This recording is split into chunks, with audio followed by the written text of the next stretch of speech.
સુરતમાં vibrant Gujarat regional કોન્ફરન્સનો ભવ્ય પ્રારંભ મુખ્યમંત્રી ભૂપેન્દ્ર પટેલ દ્વારા કરાયો હતો. તો એક્ઝિબિશનનું ઉદ્ઘાટન બાદ ઓરો યુનિવર્સિટી ખાતે ઔદ્યોગિક વિકાસ, ગ્રીન એનર્જી, કૃષિ અને સેવા ક્ષેત્રના સર્વાંગી વિકાસને પ્રતિબિંબિત કરતું વિશાળ પ્રદર્શન ખુલ્લું મુકાયું હતું.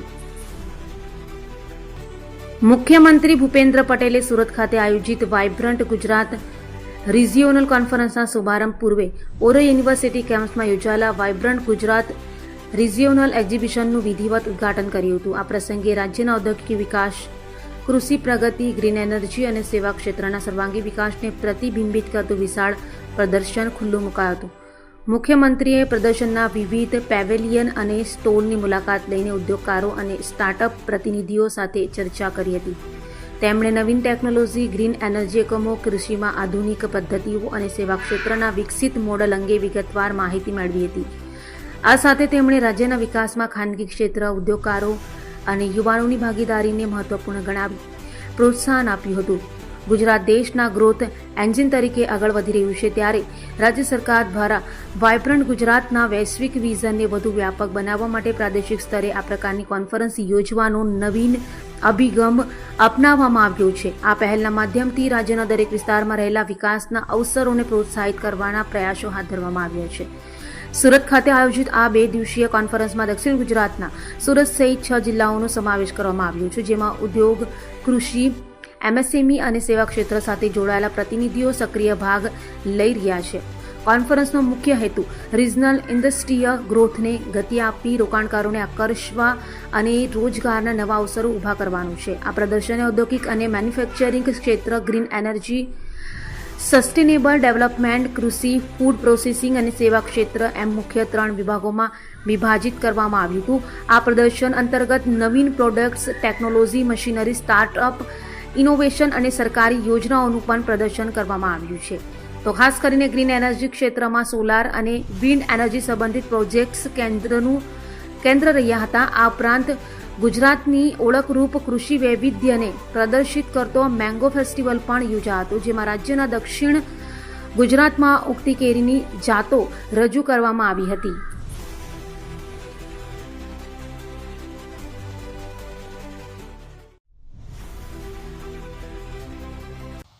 સેમિકન્ડક્ટર મેન્યુફેક્ચરિંગ હબ સાથે દેશના વિકાસનું રોલ મોડેલ બન્યું છે. 1960 થી 2001 સુધીના 4 દાયકામાં રાજ્યનો જે વિકાસ થયો હતો તે સૌની નજર સામે છે. એક વિઝનરી નેતૃત્વ મળે તો કેવું ટ્રાન્સફોર્મેશન થઈ શકે તે શ્રી નરેન્દ્રભાઈએ સેવા દાયિત્વ સંભાળ્યું ત્યારથી જ આપણે જોયું છે. વીજળી, પાણી, રોડ રસ્તા જેવી બેઝિક ઇન્ફ્રાસ્ટ્રક્ચર અને દેશના સૌથી લાંબા દરિયા કિનારાની પડકારજનક સ્થિતિ હતી. આદરણીય મોદી સાહેબે સ્થિતિ બદલવાનો મક્કમ નિર્ધાર કર્યો. જ્યોતિર્ગ્રામ યોજનાથી 24 કલાક વીજળી આપી, નર્મદાના પાણી કેનાલ અને પાઇપલાઇન નેટવર્કથી છેક કચ્છ સુધી પહોંચાડ્યા, રોડ નેટવર્ક સંગીન બનાવ્યું. કચ્છનું રણ આજે પ્રવાસનનું તોરણ બન્યું છે. રાજ્યના ડુંગરો ઇકો ટુરિઝમ અને સંતુલિત વિકાસના પર્યાય બન્યા છે. ઐતિહાસિક કાળથી ગુજરાતનું વહાણવટું અને બંદરો વિશ્વ વેપારના કેન્દ્રો રહ્યા છે. એક ઐતિહાસિક ગ્રંથમાં તો એવો ઉલ્લેખ પણ છે કે 2000 વર્ષ પહેલા મધ દરિયેથી મોટા જહાજોને પાયલોટિંગ કરીને ભરૂચ બંદરે વેપાર માટે લાવવામાં આવતા હતા. જે દરિયો એક સમયે ડ્રગ્સ, દાણચોરી અને આતંકવાદી પ્રવૃત્તિઓ માટે કુખ્યાત હતો, તે દરિયા કિનારાને પોર્ટ લેડ ડેવલપમેન્ટથી સમૃદ્ધિનું પ્રવેશદ્વાર બનાવ્યું. આજે દેશના કુલ કાર્ગોના 40% કાર્ગો હેન્ડલિંગ એકલું ગુજરાત કરે છે. શ્રી મોદી સાહેબે જે લાંબા ગાળા અને સસ્ટેનેબલ ડેવલપમેન્ટનો એપ્રોચ અપનાવ્યો તેનાથી ઇન્ફ્રાસ્ટ્રક્ચર ડેવલપમેન્ટથી ઉદ્યોગોની સાથે સામાજિક જીવનમાં પણ મોટો બદલાવ આવ્યો. વેપારી રાજ્ય ગુજરાતની કાયાપલટ કરવાનો આદરણીય શ્રી નરેન્દ્રભાઈએ વાઇબ્રન્ટ ગુજરાત ગ્લોબલ ઇન્વેસ્ટર સમિટની આગવી દૂરંદેશીતાથી નિર્ધાર કર્યો. જ્યારે કોઈને આવી સમિટનો વિચાર પણ નહોતો આવતો ત્યારે ગુજરાતની ઉદ્યોગ સંભાવનાઓ વિશ્વ સમક્ષ મૂકવા તેમણે 2003માં વાઇબ્રન્ટ સમિટ શરૂ કરાવી. વાઇબ્રન્ટ સમિટની ઉત્તરોત્તર જ્વલંત સફળતાથી ગુજરાત આજે એફડીઆઈ મેળવવામાં અગ્રેસર છે. પાછલા 24 વર્ષમાં ગુજરાતે $68.9 બિલિયન એફડીઆઈ મેળવ્યું છે.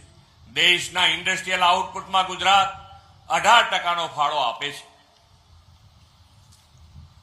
રાજ્ય સરકારની પોતાની ટેક્સની આવક 2001માં માત્ર 9,000 કરોડ હતી તે આજે વધીને 1.55 લાખ કરોડ થઈ છે.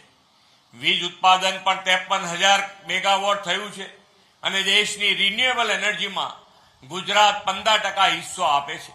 એગ્રીકલ્ચર, મેન્યુફેક્ચરિંગ તેમજ સર્વિસ સેક્ટરમાં આ અઢી દાયકામાં ગુજરાતે ખૂબ મોટો જમ્પ લગાવ્યો છે. હવે તો સાણંદ ધોલેરા સેમિકન્ડક્ટર હબ બન્યો છે. અત્યાર સુધીમાં 2 સેમિકન્ડક્ટર પ્લાન્ટ કાર્યરત થઈ પણ ચૂક્યા છે. વાઇબ્રન્ટ ગુજરાત ઇન્વેસ્ટર સમિટ અને વડાપ્રધાનશ્રીના ડેવલપમેન્ટ વિઝનના પરિણામે ગુજરાત આજે દેશમાં સૌથી વધુ રોજગારી આપતું રાજ્ય બન્યું છે. ગુજરાતના ઇન્ડસ્ટ્રીયલ ડેવલપમેન્ટ સાથે એજ્યુકેશન, હેલ્થ, એગ્રીકલ્ચર, સર્વિસ સેક્ટરમાં પણ હોલિસ્ટિક ડેવલપમેન્ટથી દુનિયા આજે આખી પ્રભાવિત થઈ છે. વડાપ્રધાન શ્રી નરેન્દ્રભાઈ મોદીના નેતૃત્વ અને માર્ગદર્શનમાં થયેલા આવા સસ્ટેનેબલ ડેવલપમેન્ટને હવે આપણે તેમના જ માર્ગદર્શનમાં નવા આયામ પર લઈ જઈને વિશ્વ સાથે સ્પર્ધા કરવાની નેમ રાખી છે. આપણા દરેક જિલ્લા અને વિસ્તારની એક આગવી ક્ષમતા અને વિશેષ સ્ટ્રેન્થ છે. વડાપ્રધાનશ્રીએ કોઈ પણ વિસ્તાર વિકાસમાં પાછળ ન રહી જાય અને જિલ્લાઓની ક્ષમતાઓને વૈશ્વિક સ્તરે પ્લેટફોર્મ આપવા માટે વાઇબ્રન્ટ ગુજરાત રિજિયોનલ કોન્ફરન્સનો નવતર વિચાર આપણને આપ્યો છે. આવી રિજિયોનલ કોન્ફરન્સ ઉત્તર ગુજરાત અને સૌરાષ્ટ્ર કચ્છમાં સફળતાપૂર્વક યોજાઈ ગઈ છે અને 9 લાખ કરોડના 6800 જેટલા એમઓયુ પણ થયા છે. વોકલ ફોર લોકલ અને લોકલ ટુ ગ્લોબલને વેગ તેમજ સ્થાનિક ઉત્પાદનોને વિશ્વ બજાર મળ્યું છે. હવે આજે 3જી VGCR સુરતમાં ગુજરાત ગૌરવ દિવસે આયોજન એ અગત્યનું અને મહત્વનું સોપાન છે. દક્ષિણ ગુજરાતનો આ આખો પ્રદેશ તો વેપાર ઉદ્યોગમાં પાયોનિયર છે. ભરૂચ અને સુરત બંદર સદીઓથી પોર્ટ એન્ડ શિપિંગ ઇન્ડસ્ટ્રીઝના લીડર રહ્યા છે. જેમ્સ એન્ડ જ્વેલરી અને ટેક્સટાઇલ સેક્ટર તો સુરતના આર્થિક વિકાસની કરોડરજ્જુ છે.